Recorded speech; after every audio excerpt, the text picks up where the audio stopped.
In MAGAville, Donald Trump is sort of the center of the universe, and everyone orbits around him, and everyone has a job. And one of the jobs here is portable printer Sherpa. Yeah, I can't imagine anything would go wrong with having a 30-year-old gatekeeper who believes the election was stolen. Sounds good. Welcome back to Bulwark Explains. We're going to talk about an exciting story here. Mark, when I read your piece today, the first image that came to mind was Mad Max Fury Road, but instead of like a guy with a guitar that, shoots flames from the end of it, it's like a woman with a dot matrix printer strapped to her chest, feeding paper into it so she can tear it off and give it to Donald Trump. What's the deal with the human printer? Natalie Harp, 32, former One America News Network anchor, was hired on the Trump campaign about a year ago to be an assistant to Donald Trump. And one of the things that Donald Trump wants assistance with is people to get him the information that he wants and send the information he wants. And 77-year-old guy, I mean, I'm not 77, I'm 51. It gets kind of a pain to read your iPhone all the time. And so he wants stuff printed. He wants everything printed. Solution, Natalie Harp decided to get a portable printer. I think, by the way, it's an inkjet. I was unable to get the make and model, unfortunately.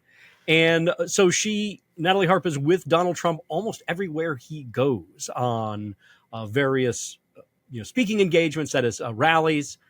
She's been in court, sitting a few rows behind or in the kind of the hold room where the campaign or where the defense can stage.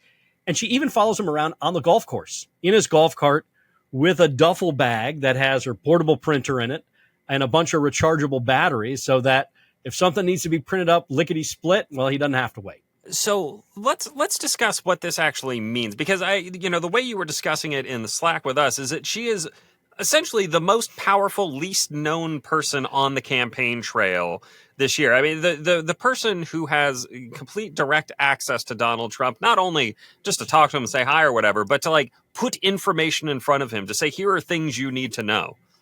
Yeah. And obviously it's a big internet and there's a lot of information out there, and it all sort of funnels in to Natalie Harp. One of the people I talked to, I'm paraphrasing, had said, look, the best way to get information in front of Donald Trump is through Natalie. And people frequently use that avenue. So not only is she sort of viewed as sort of a gatekeeper for the stuff by others, but she functions as sort of his first eyes and ears on things and decides if something's really important to sort of flag it to him. And Trump is very appreciative of her, as I understand. And the other thing you have to understand, in Trump world, proximity to the principal is power. And she's got a lot of proximity to him. Yeah, I want to get your sense of what sort of stuff she is sending him. What sort of things are coming out of that printer and being handed to Donald Trump? I mean, we don't know exactly what Natalie Harp is putting in front of President Trump, but we do know she is a sort of a very modern Trump Republican. She believes the election was stolen in 2020. It wasn't, just to be perfectly clear. And she frequently, from what I understand, finds things that are on the internet that either justify that belief and puts that stuff in front of him.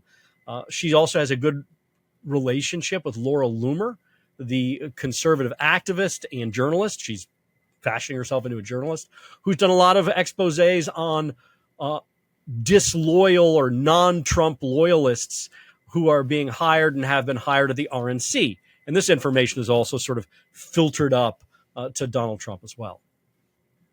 Yeah, I mean, it's just kind of fascinating to see. I assume that whenever we see a truth post on Truth Social, the Donald Trump Twitter competitor, that it must have been inspired by something he got from the human printer. There's a good chance that that's the case. I mean, she's not always looking at his phone. I mean, he does have some breaks from her, but throughout the day, she is the primary person, especially when he's not in court, who is sort of beside him at sort of all times. And that's especially true on the weekends when he's at his golf course or golf courses, depending on where he is. So what is her relationship to this weird video that got posted on Truth Social and then taken down, that it turned into a minor controversy because there was a talk of a unified Reich or something? What was her relationship to that that angle of the story. Yeah. So from what we gathered, there's one of the meme teams, the pro-Trump meme teams, is a guy named Ramble Rants, who had posted this thing about this video that used these sort of old-fashioned headlines, that in the center of it kind of lauded Donald Trump or predicted what a Donald Trump victory would look like and how all would be right in MAGAville. And slipped in there was a little line from some old newspaper that talked about a unified Reich. Everyone sort of missed it. That included Natalie, from what we understand.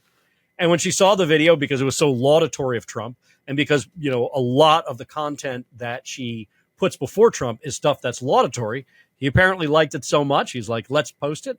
They posted it, and then some sharp-eyed person somehow saw that unified Reich stuff that was posted there, and, everything went to hell. One of the few times, by the way, that Donald Trump's campaign backed off of something, and I'm not sure they should have in this case. That is, they finally deleted the Truth Social post, and this is probably the one case, if you look at the facts, where this unified Reich phrase, this possible, actually it's not even a Nazi dog whistle, because it referred to the unified Reich in like 1871, was just a pure coincidence. But it is what it is. Yeah, it's weird because this is one of the few cases where you can imagine the Trump campaign actually acting like a normal campaign. A normal campaign would just be like, all right, get rid of it. We're gonna. Right. But I would expect the Trump campaign to just be like, no, this is ridiculous. What are you talking about? Blah, blah. Everyone liked the typical unified liberal Reich. media. Yeah, exactly, like Kaiser Wilhelm. But right. But in this case, I mean, just as a diversion, I didn't wind up putting in the piece, but the guy Ramble Rants, who made this video, had purchased this template. It's a video template that you can get online for $21. So if I wanted to do one about Sonny Bunch with all these ripped from the headlines thing and be like, Sonny Bunch, has this great, show. And then it would be like Sonny Bunch's great show. And then all of these other old fashioned headlines would sort of be faded in the background. And that's how it kind of came into existence. The guy who created it a year ago. And he said he didn't even remember where he pulled the headlines from. He's like, look, this is like not intentional, complete kind of comedy of errors and coincidences. Yeah. Well, anyway, back to the human printer. Again, I'm just imagining the kind of steampunk dystopian future where there's an actual human who is a printer wandering around. If somebody, Donald Trump has this habit of sending reporters printed out and signed versions of the stories that they have written about him. If you get one of these today, did it probably come from Natalie Harp? From what we gather, yes. That is essentially her job. Like, I called her the portable printer Sherpa, but she doesn't only print up things in the portable printer. There are other things, and this is a sort of a major job with Donald Trump. And this is not only the first job unique job that has been created under Donald Trump regarding paperwork in his presidency in the White House, because Donald Trump had such a habit of ripping apart documents once he was done with them.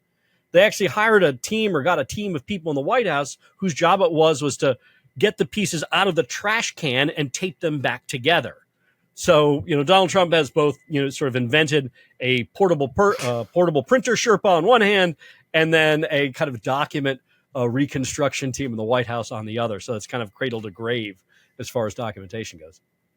Well, that's funny too, and that's because there are document retainer laws. You can't destroy official documents like that. They go into a presidential archive somewhere. The Presidential Records Act, which is sort of at the center of his defense in the classified documents case, which is a whole other kettle of fish.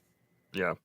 All right. Well, is there anything anyone else should know? What should we know about the human printer? If I wanted to get a tweet to the president, is her email address available? Can we get her tweeting I don't have her email. I have her cell phone, and I think it would be rude to publicize it. Okay. But this is just a great example of what makes Donald Trump kind of a different and unique figure. Like, you just don't hear this with other politicians. This is not kind of the typical way in which political figures or figures operate. But in Donald Trump's, in MAGAville, Donald Trump is sort of the center of the universe, and everyone orbits around him, and everyone has a job. And one of the jobs here is portable printer Sherpa. Yeah, I can't imagine anything would go wrong with having a 30-year-old gatekeeper who believes the election was stolen. Sounds good. Sounds great. Well, one of the things I think to add about Natalie Harp and about Donald Trump is Donald Trump is famous or notorious for soliciting the opinions of almost anyone who's around him on anything that he's thinking about. And this is big things and small things. And right now, one of the big things is who's he's going to pick for vice president. This is something he's talking about with.